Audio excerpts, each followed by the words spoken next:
फिर सपा को जिताना, सुनो दोस्तों फिर सपा को जिताना, सुनो दोस्तों फिर सपा को जिताना। नेताजी के अरमान पूरे कराना, नेताजी के अरमान पूरे कराना, सुनो दोस्तों फिर सपा को जिताना, सुनो दोस्तों फिर सपा को जिताना।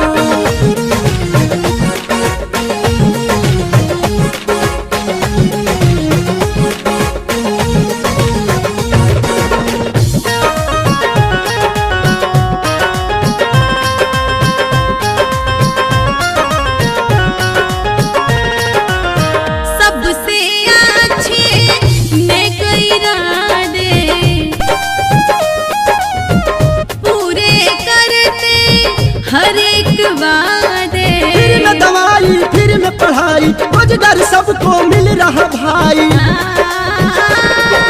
अखिलेश जी का यही एक सपना, गरीबों का भी हो घर एक अपना। किसानों पर होगा नहीं कोई कर्जा, सभी को मिलेगा बराबर का दर्जा। विरोधियों को अच्छा सबक है सिखाना, विरोधियों को अच्छा सबक है सिखाना।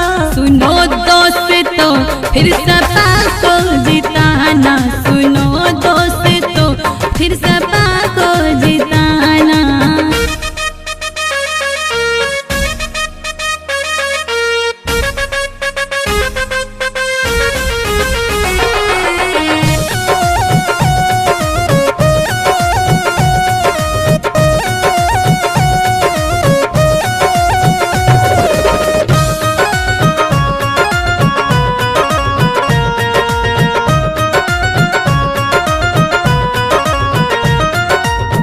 रुका हुआ सब काम करेंगे,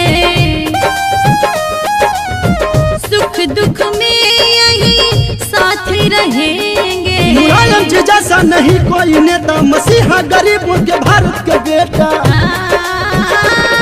सहन करना पाते हैं जुल्मों सितम को, मिटाते हैं आके गरीबों के गम को। और संसद में यूपी का मुद्दा उठाते, लड़कर झगड़ करके पैकेज दिलाते। सीखे कोई इनसे तो वादा निभाना, है घर घर में साइकिल का झंडा लहराना। सुनो दोस्तों फिर सपा को जिताना, सुनो दोस्तों फिर सपा को जिताना। नेताजी के अरमान पूरे कराना, नेताजी के अरमान पूरे कराना।